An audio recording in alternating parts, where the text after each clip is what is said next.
Assalamualaikum warahmatullahi wabarakatuh. Ayah bunda, segala puji mari kita panjatkan kepada Allah subhanahu wa ta'ala.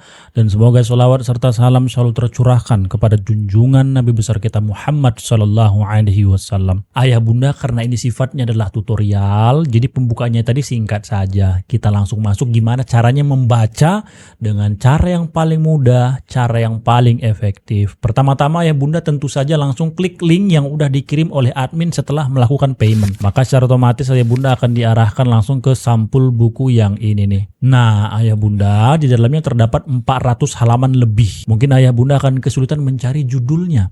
Tapi mudah saja. Sesuaikan saja sama kebutuhan ayah bunda. Lihat di HP ayah bunda, klik langsung table of content yang ini, maka di sini langsung terdapat judul-judulnya. Nah, ayah bunda yang paling mengerti kebutuhan apa yang harus diceritakan ke anak. Semisal ini saran saya bunda. Anaknya mulutnya kok udah kotor ya karena lingkungannya yang toksik. Anaknya mulutnya udah ngomong-ngomong jorok gitu. Gimana cara kita bacain kisahnya? Tentu kisahnya yang harus sesuai dengan gimana Rasulullah menjaga mulut. Maka klik aja di sini mulut bunda. Mulut di HP-nya ayah bunda. Nah, langsung ada di sini nih. Keajaiban mulut, belajar menjaga lisan seperti Nabi Muhammad SAW. Langsung kita diarahkan ke judulnya.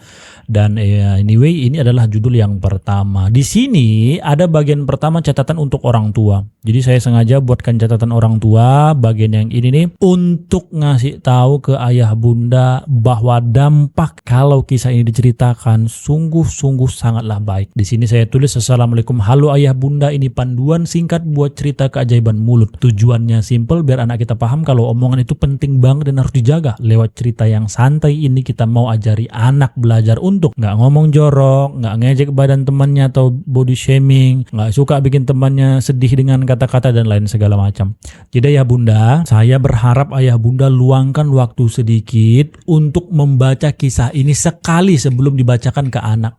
Nggak banyak dan nggak lama kok bunda, paling cuma 3 menit doang. Kenapa harus seperti itu? Nah, supaya pesan-pesannya itu tersampaikan gitu ayah bunda. Jadi benar-benar diulangi dan dibaca dari pertama apa fungsi dari kisah ini. Karena kalau sekiranya di dalamnya terdapat kesalahan, ayah bunda bisa langsung komplain. Nah, untuk inti ceritanya bagian subbab yang A ini juga udah saya jelasin. Kalau omongan itu sakti, contoh yang paling baik biar anak punya rasa. Nah, subbab yang B-nya juga saya buatkan biar ceritanya makin seru. Ini tipsnya nih, pakai suara yang beda. Sebisa mungkin aja ya bunda ya. Ini kembali ke ayah bunda aja. Gimana caranya cerita pun kalau misalnya nggak bisa bikin suara yang beda nggak apa-apa. Percayalah, anak itu bakal ngerasa lebih seru, bahkan jauh lebih seru kalau orang tuanya yang cerita. Nah, muka dan tangan ikut ngomong sebisa mungkin ya bunda ya. Kan satu tangan megang HP nih ya bunda. Nah, tangan yang ini mungkin mengikuti alur jalan ceritanya. Ketika nanti mulut, tunjuk mulut bunda. Ketika nanti wajah muka sedih, buat raut wajah sedih bunda.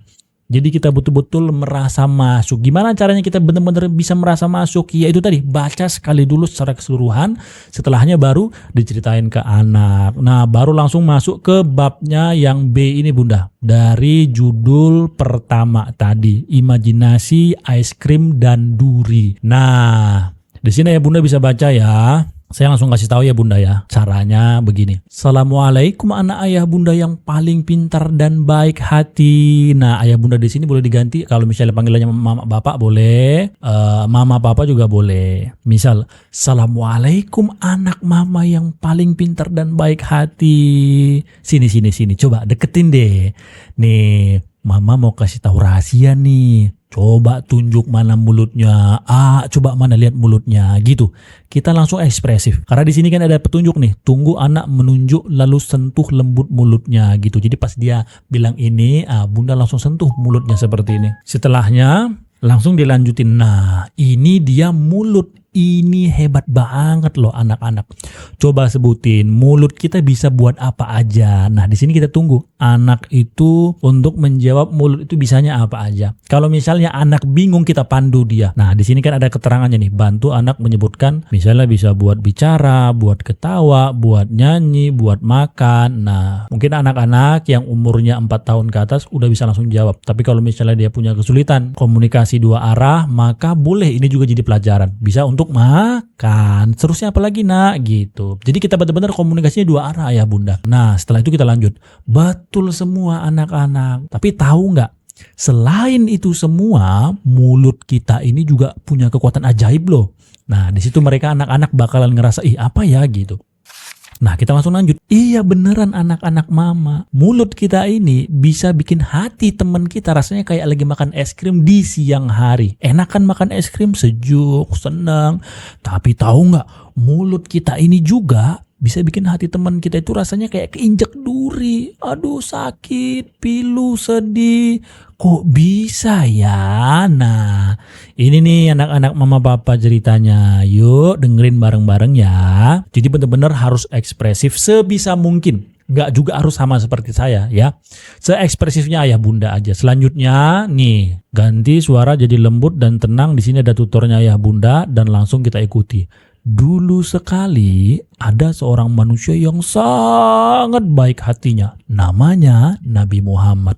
Coba anak-anak siapa namanya? Nah, di sini kan ada tutornya ayah bunda. Inilah kenapa saya katakan ayah bunda minimal wajib baca sekali sebelum dibacakan ke anak-anak. Jadi tahu di mana titik tutornya. Anak-anak bakal jawab Nabi Muhammad gitu. Jadi bunda langsung jawab, langsung cerita. Nabi Muhammad ini setiap kali beliau bercerita, kata-kata yang keluar dari mulutnya itu seperti madu, manis dan bikin hati orang lain tenang. Omongannya itu seperti selimut yang hangat, bikin orang yang dengar jadi merasa nyaman dan disayang. Beliau ini nggak pernah sama sekali pakai mulutnya untuk hal yang jelek. Nggak pernah. Geleng-gelengkan kepala ayah bunda. Misalnya nih kalau ada temannya yang badannya tinggi, Nabi Muhammad nih nggak akan manggil, jangkung, nggak boleh kayak gitu. Kalau ada teman yang kulitnya sawo matang, manggilnya hitam, nggak boleh. Apalagi kalau ada teman yang badannya gemuk, dipanggil gendut. Nggak akan pernah. Nabi Muhammad selalu panggil teman-temannya dengan nama mereka yang bagus-bagus atau dengan panggilan kesayangan yang bikin hati teman-temannya tenang. Coba deh bayangin anak-anak mama, suatu hari ada orang nih nggak sengaja numpahin air kena bajunya Nabi, kena air. Orang itu takut banget loh, deg-degan karena dia takut dimarahin. Tapi Nabi Muhammad gimana? Apa beliau teriak, marah-marah, ngejek? Sama sekali enggak. Nabi malah tersenyum manis sekali, terus bilang dengan hati yang lembut, enggak apa-apa kawan, enggak apa-apa saudara. Lain kali hati-hati ya. Masya Allah, hati orang itu langsung plong, lega, damai. Hebat banget kan? Itulah Nabi Muhammad kita. Mulutnya selalu dipakai untuk yang baik-baik aja. Nah di sini berhenti sejenak karena ada tuturnya, berhenti sejenak di sini ya bunda. Anak hebat. Nah, dan kita langsung bertanya ke anak-anak. Anak-anak mama yang hebat, coba tebak deh. Kenapa ya Nabi Muhammad itu selalu baik banget omongannya? Kenapa mulut beliau selalu bikin orang senang bukan sedih? Ini kita seolah bertanya ke anak dan kita nggak usah paksa dia menjawab. Tapi setidaknya kita tahu dia di sini berfokus. Selanjutnya kita langsung baca. Nah, ini rahasianya anak mama. Allah, Tuhan kita yang menciptakan langit dan seluruh isinya itu pernah ngasih pesan buat kita di dalam kitab suci Al-Quran. Kata Allah pesannya gini, hei anak-anak baik, jangan suka ngejek teman-temanmu ya. Siapa tahu teman yang kamu ejek itu malah lebih baik darimu. Jangan juga panggil-panggil temanmu dengan nama yang jahat. Tuh kan, ternyata Allah Tuhan kita nggak suka kalau kita pakai mulut kita buat ngejek-ngejek. Kita ini semua sama ya anak mama papa. Mau rambut kita lurus, mau rambut kita keriting, kulit kita putih atau hitam, badan kita tinggi atau pendek, yang bikin kita jadi istimewa di mata Allah itu adalah di dalam sini. Apa? Di dalam sini. Jadi kalau kita selalu ngomong yang baik-baik, yang manis kayak madu, Allah bakal sayang sama kita. Teman-teman kita juga pasti sayang sama kita. Siapa sih yang gak mau punya teman yang omongannya bikin hati orang seneng? Mau kan? Mau kan? Nah ya bunda, kita langsung masuk pelajarannya di sini nih. Anak mama papa, anak ayah bunda, sekarang kita jadi tahu rahasia kekuatan mulut ajaib. Dengerin bunda ya. Pertama, kalau kita ngomong yang baik-baik, hati teman kita jadi senang. Hati kita juga ikut senang. Yang kedua, kita nggak boleh ngejek siapapun. Ingat ya, semua ciptaan Allah itu istimewa. Ketiga, kalau mulut kita terbiasa ngomong baik, Allah bakalan makin sayang sama kita. Mau kan makin disayang sama Allah? Yuk anak-anak ayah bunda, anak-anak mama papa, kita janji sama diri sendiri hari ini kita mau coba jadi seperti Nabi Muhammad. Mulutnya baik, nggak pernah ngejek orang. Oke, untuk hari dan seterusnya, kalau bunda lagi bercerita, insya Allah di akhir cerita bakal selalu ada pertanyaan. Dan kalau kalian berhasil jawab, nih bunda bakal traktir jajanan enak. Mau? Ya, coba ya bunda tanya ya, siapa yang paling bener dan paling cepat jawabannya, dia bakal dapat hadiah. Nah bunda, di akhir kita nggak langsung tutup ya. Ayah bunda, mama papa di rumah, kita harus kasih pertanyaan ini dan sebisa mungkin. Kalau misalnya anak bisa jawab, alhamdulillah. Kalau nggak bisa, ini juga jadi pertanyaan besar buat kita. Apakah anak kurang fokus, ataukah cara penyampaian kita yang kurang? Disinilah akhirnya terjadi kehangatan dan bonding antara orang tua dan anak. Nah pertanyaan pertama nih, pertanyaan mudah-mudah banget kok. Pertama, anak-anak mama papa, anak-anak ayah bunda, apa yang tadi nggak pernah Nabi Muhammad lakukan waktu bicara? Hayo, apa yo? Coba apa yo?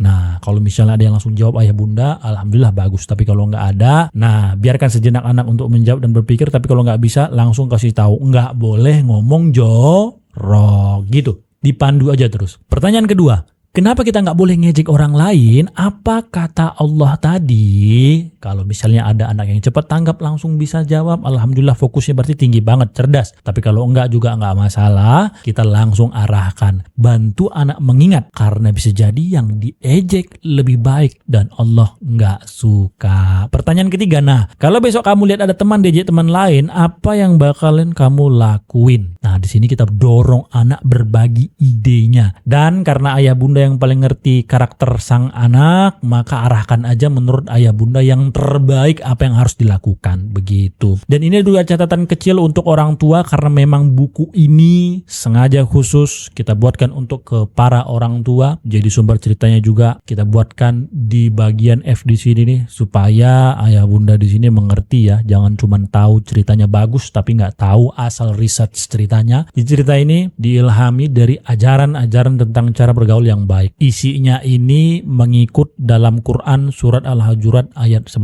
yang melarang kita ini sebagai hamba-hamba Allah untuk ngejek saudara-saudara kita. Nah, semoga aja ayah bunda satu kisah ini aja bisa diikuti oleh anak kita dan terus kita ceritakan berulang-ulang ya. Bagusnya sih memang sebelum tidur. Jadi pas dia tidur, alam bawah sadarnya bekerja, pada akhirnya dia akan terus berkata-kata baik. Ingat ayah bunda, minimal sekali sehari. Ini ada 60 kisah, berarti bisa diceritakan 2 bulan lamanya, mungkin bisa diulang jadi bisa 4 bulan. Dan biasanya buku-buku kayak gini nih, ini abadi ya ayah bunda ya. Yang perlu saya pertegas di sini adalah umur anak itu golden age-nya cuma bentar doang. Jadi mari sesibuk apapun kita sempatkan waktu luang sebelum mereka tidur, kita bacakan ya, kita bacakan. Untuk umur berapa aja, umurnya 3 sampai 10 tahun, mau lebih juga nggak apa-apa. Oke ya bunda, semoga aja tutornya ini, maaf ya kalau mungkin sedikit panjang ayah bunda, tapi percayalah begini cara yang paling efektif menurut saya terkait tentang mimik, terkait tentang suara yang berbeda. Itu kembalikan lagi ke ayah bunda. Oke ya bunda, terima kasih banyak sudah menyimak. Langsung saja ceritakan ke anak-anaknya. Barakallahu fikum. Waalaikumsalam warahmatullahi wabarakatuh.